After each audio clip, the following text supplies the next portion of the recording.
Hey, you Waffle Gang, I do hope you're well. My name is Mark, and today we're checking out some more relationship stories. And if you do love a Reddit story, why not consider hitting a like, subscribe, maybe that notification bell too? Thank you so much, and let's crack on with today's story, which comes from It's Okay IDC, and says, am I the a-hole for refusing my brother and his pregnant wife? I, 21 female, have a boyfriend, 22 male, of 3 years, who has ASPD, which is antisocial personality disorder. My sister-in-law, who is 5 months pregnant, is scared of him and wanted me to end my relationship. After her pestering me for days and me trying to reassure her that I have a support system and my boyfriend will be completely cut off from my child, she still doesn't stop texting me every day to break up.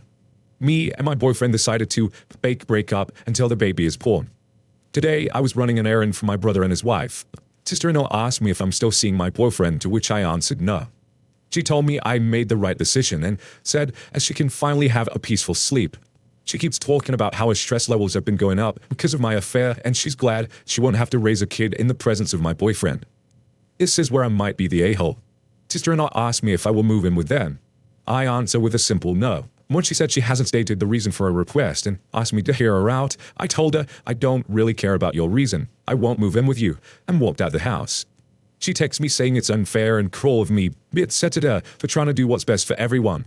She wanted me to stay with them so she can keep an eye on me, and that I put her under a lot of stress, which is bad for a pregnancy. I feel like the a-hole, but also thinks she's pushing me too much.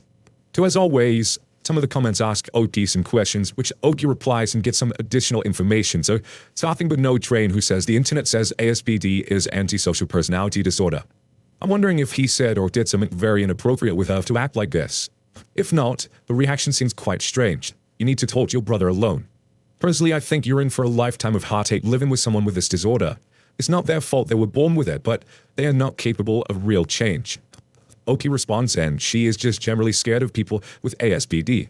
I'm pretty sure my boyfriend is not interested in my sister-in-law in any form. He values his peace and image, so he won't do anything inappropriate with her. She once had a miscarriage, and I think that's why she's overly sensitive. I'm not trying to change my boyfriend. Unless something wild happens, I'm happy with him in my life. Latro says, does your boyfriend exhibit symptoms of ASPD that affect you negatively?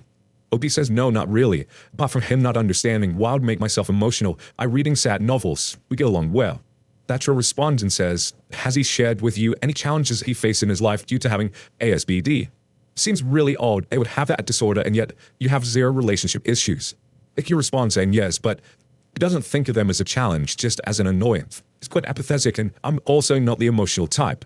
When we started dating, we decided to make it last and go to couples counseling. He has been in family therapy and individual therapy since he was a child. He knows how to keep himself in check.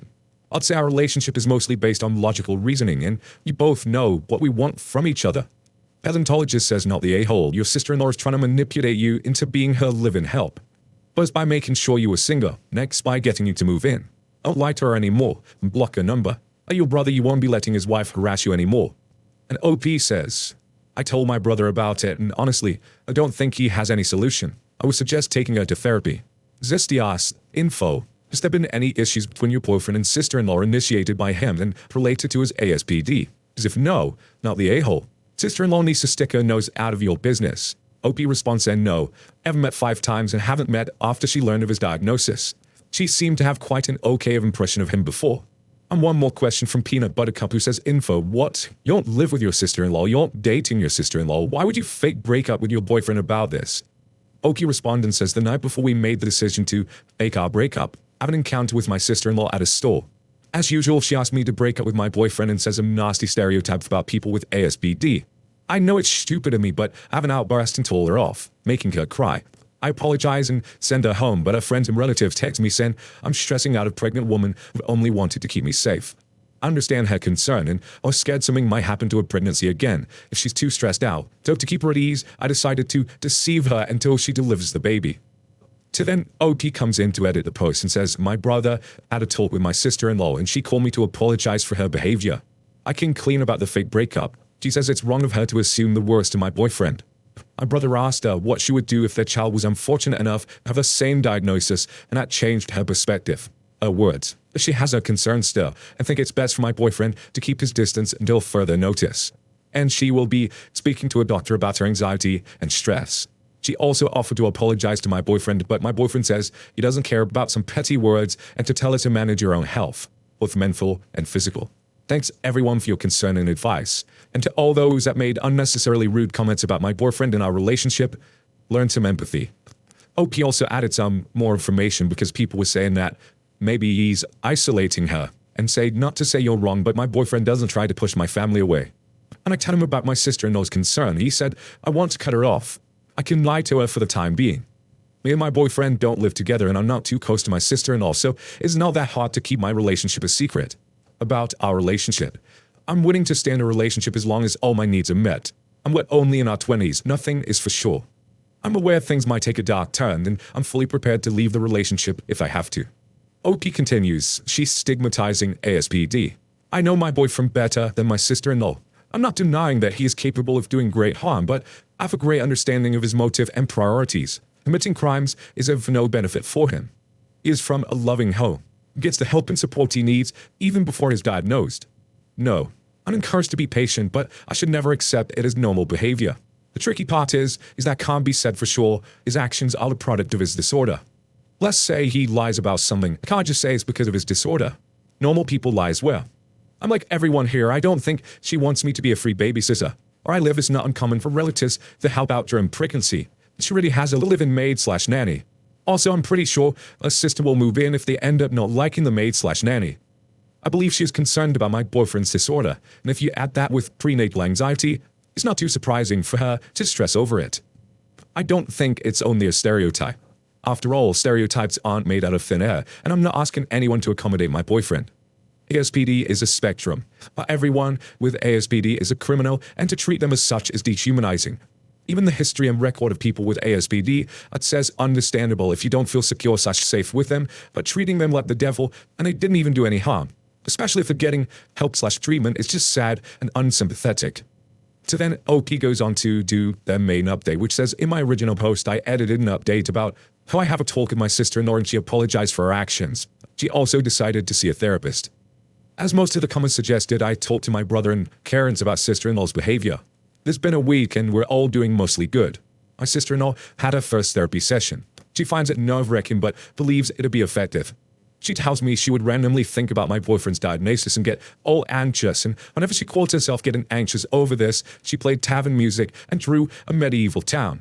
I don't know the exact term, which seems to work really well to soothe her. She also gets a better sleep and the baby is healthy. I've read all the comments in my original post though. I disagree with some of the comments about my sister-in-law. I agree that I was at fault for not setting boundaries and lying to her about my relationship. I'm truly grateful for all the advice, and it was such a great insight and motivation to read about people who are in a similar situation as me and my boyfriend. I also apologized to my boyfriend disrespecting our relationship. Both agree that we should no longer disclose his diagnosis to anyone. Unfortunately, we have to change our couple's therapist and it's hard finding a new one. Apart from that, things are going well. Last Friday, I formally met his family for the first time, which goes beyond my expectation. Again, I'd like to say thank you for all your support and advice. And OP just went on to say that a change in therapist because their therapist sadly passed away. Now, what do you guys make of this situation? Let me know your thoughts down in the comments below. Let's move on to the next story from Wolfie Love 1 from the True Off My Chest subreddit, and says, I didn't tell my husband. My partner, 31 male, and I, 25 female. I have our second child, and it hasn't been working due to an in-work injury. Therefore, the past 2 going on 3 months has been very stressful for us. My paternal aunt gave me half of what she got from selling my grandma's house, her mother.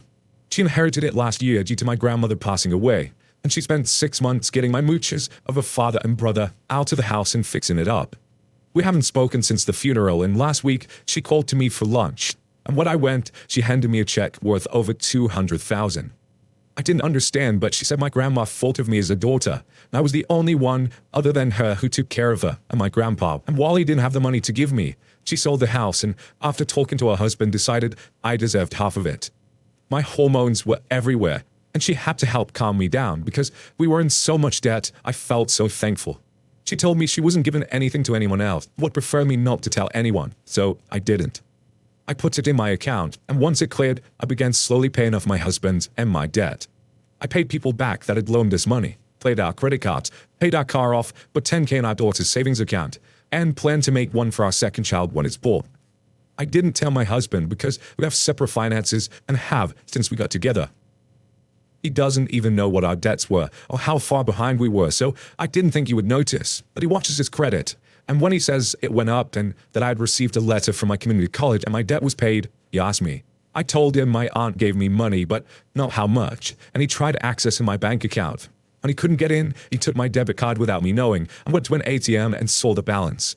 He yelled at me for hiding it. I told him it doesn't matter because we were no longer in debt and we could finish our degrees. He walked out and hasn't spoken to me in 3 days. I requested a new debit card and changed my information regarding my account because now I don't trust him not to try to buy something. I admit, I should have told him, but it's not like he knows how much money I make from my job. I don't know what to do. OP then edits the post and says, okay, so read in the comments, I need to answer some questions. 1, doesn't like my family at all. I met him when I was a kid because he was my older brother's best friend. Things changed when we got together, when I was 19, and they don't speak anymore. He avoids anything to do with my family. 2, most of our relationship is great. We agreed to have 1 kid because I dreamed of being a mum. But during pregnancy, he treated me like crap. And even after our daughter was born, he continuously made me feel like a bad mum, asking him for help when I was exhausted, and he just wanted to play games or drink. He only started helping and being supportive after being separated for a few months and us getting counseling. 3, me and my daughter both have my last name. 4, I wanted joint finances when we got married and he didn't.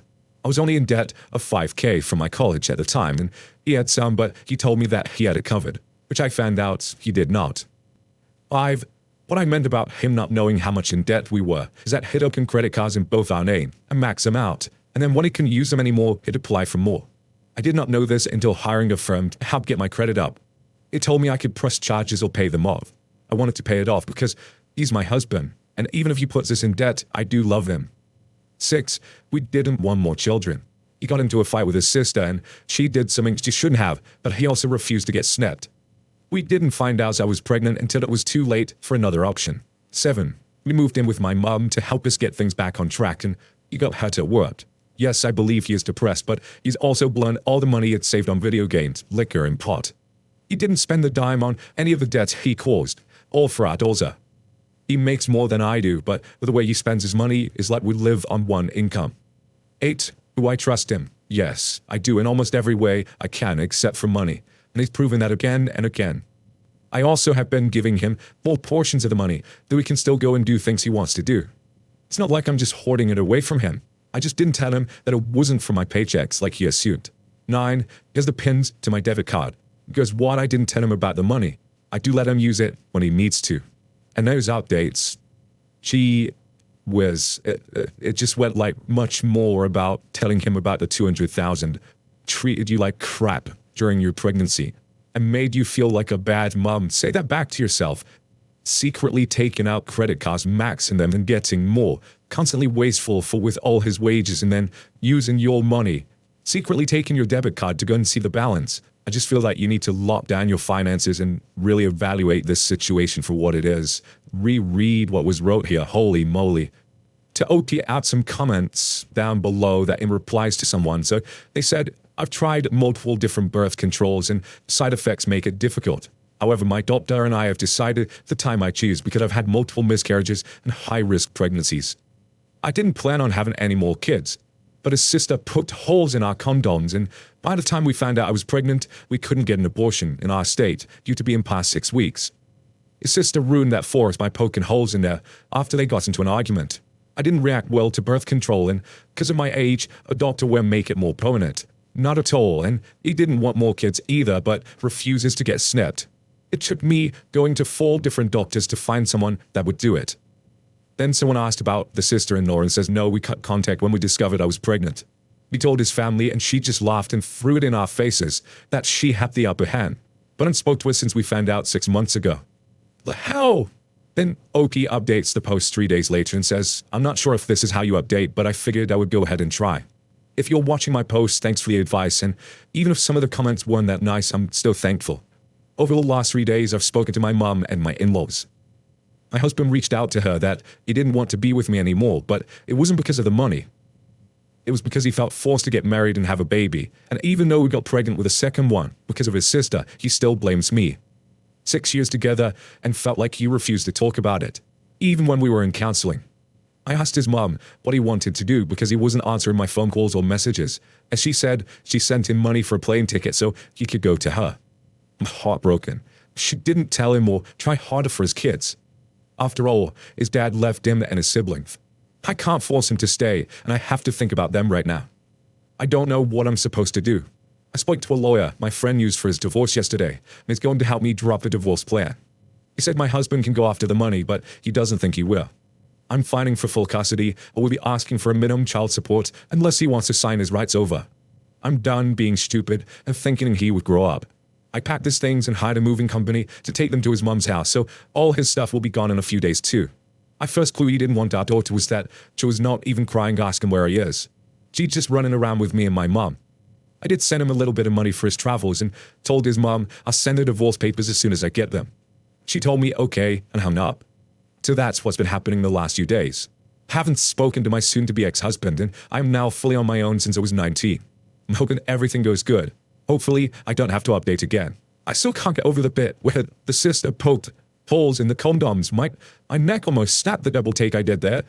And for real, stop sending this person money. Stop paying for the moving stuff. He can send the truck to pick up his stuff if he wants it. It sounds like the mom's quite far away, so this can be an expensive bit in itself. And then you said you sent him money for his travels. Stop. You're going to need that money more than he's going to need it right now. He's run off back to mommy and completely ghosting you and your children at the same time. Absolutely ridiculous. However, I really do wish the best for you and your children going forward. I'm hoping it's going to be one of those situations that we read and, after a while, you're going to realize that, hey, the fog has been lifted around you. You've been in a pretty shitty relationship and things will get better for you and your children. I'm not saying that's going to be easy because it sounds like it'd be bloody hard, but again, I wish you the best. Anyway, now I'm going to turn this one to you guys. What do you guys make of this situation? Let me know your thoughts down in the comments below. I still can't get over that sister-in-law, man. Not the fact that she just poked holes in the condoms, but when they announced her pregnant, she sat in the background. Hey, gotcha. What kind of behavior is that? Absolute madness. Anyway, your comments. Thank you so much for being here today. I really do appreciate your love, your support, and time towards the channel. It's absolutely amazing. Thank you so much for being here. Hopefully, I will see you in the next one. Take care, and much love. Yeah, Ben, I remember being so naive when life was good, but the palm tree. Back in the day, now you were everything I need. But then along came a time when you crushed my dreams. Oh yeah, you played me like a fool when you made me believe that the lie between love was addicted to people. Yeah, you see, we conduct spare crime everywhere, and you sell it boss hope because you just don't care. Nah, you just don't care. Nah, you just don't care. You just don't still sell the boss hope because you just don't care. House, I'll spill, I'll control a uniform, hold a rim, which I know we ended.